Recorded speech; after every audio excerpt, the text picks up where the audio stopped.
Today I will be presenting on MEHAD experience on malnutrition and anemia screening in pregnant women in Syria. I hope that it will be valuable for you for understanding how these activities are managed in the Syrian context. First, let me start with a brief introduction of MEHAD. MEHAD is a French NGO which was established in 2011 and operating in Syria since then, and expanding its activities to Ukraine in 2022 and then to Palestine and Yemen in 2024. Over the course of 14 years working in Syria, we have been providing a wide range of health services, from primary to secondary and specialized health services such as hemodialysis and blood banks and thalassemia treatment units, in addition to initiatives that strengthening the health system in Syria, as MEHAD has developed the essential health services package for Northeast Syria. Most of our activities during the conflict years were limited to the northern part of Syria, because we were not able to work in the government-controlled area, but by 2025, after the liberation of Syria, we expanded our activities to the whole country. Regarding the context of our work, the prolonged conflict has disrupted the health system in Syria, in addition to very limited access to healthcare services. Due to infrastructure damage, as most of the public or central public hospitals are partially or completely non-functional. Also, more than 60% of primary healthcare facilities are non-functional, partially or completely. In addition, this was compounded by the collapse of the economic collapse, as more than 90% of the Syrian population is under the poverty line. This has caused an increase in the malnutrition among the population. According to the 2024 data, there is a high prevalence of anemia among women of reproductive age, with 1 in 4 women affected, and a much higher rate among teenage girls, 1 in 2 affected. In addition, wasting and severe malnutrition also is highly prevalent among women and girls, with rates more than 5% in 7 of the 14 Syrian governorate, and up to 10% in parts of the northern Syria. Now, implementing the MUAC and anemia screening. First, our program is not an isolated or standalone project with a fixed timeline. Rather, it is an approach that has been developed over years and integrated into all of our projects. So we are implementing this program into all of our projects and all our primary and secondary health services. During 2025, we are managing now 4 primary healthcare centers and 1 CMONC facility and 1 mobile clinic.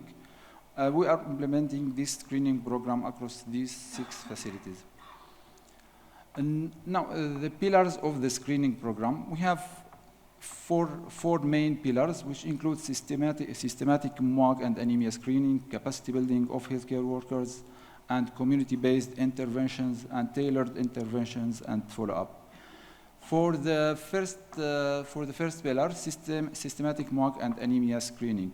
This was achieved through creating a standardized service delivery model for antenatal care, which include a set of essential components provided during every antenatal care.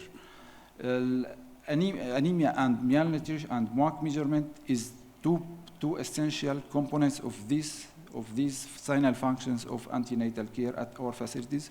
So all women who are visiting our clinics, or pregnant women, will receive MUAC measurement and anemia screening.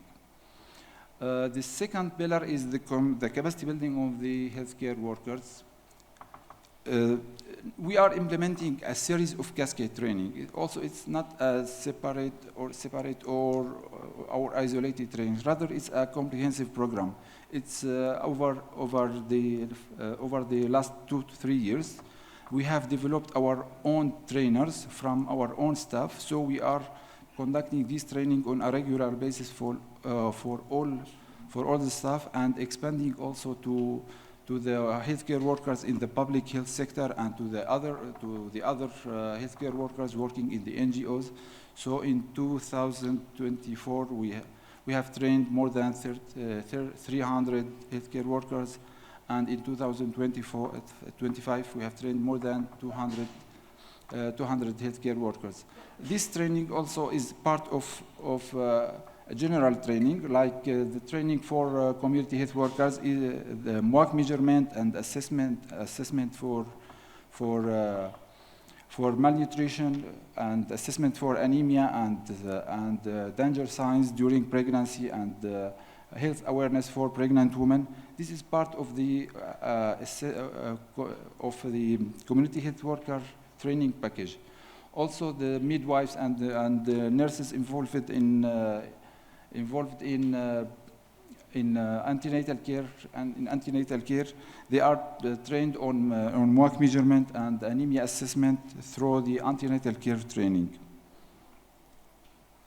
The community-based intervention. For each of our health facilities, there is a community health teams that is affiliated with this facility.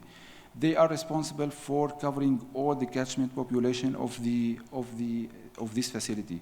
So if this facility covering 10,000 or 15,000 people, so they will, during the project period, they will do the visits for all of this population and make health awareness on all the public health issues, including antenatal care. Also, during these household visits, all pregnant women are receive awareness about antenatal care and referral for routine antenatal care, in addition to MUAC screening for pregnant women and lactating women, in addition to children. Tailored intervention and follow-up. This is the most challenging issue for implementation from the 4 pillars, because this needs a sufficient fund for providing medical supplies and supplements for malnutrition. However, during the last few years, we were able, through strategic partnerships with donors, to provide all the necessary supplements for the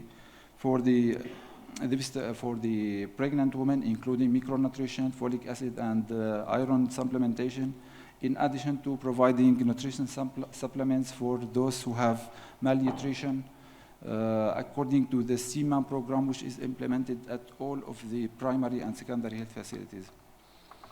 Also, we have implement focused plan for follow-up visit according to the screening results, because we have no referral pathway between the health entities or healthcare providers. In addition, there is no unified healthcare system. We utilized a simple tool, which is a patient health card or ANC health card, which is useful for if the women are visiting more than facility or receive her antenatal care by more than healthcare provider.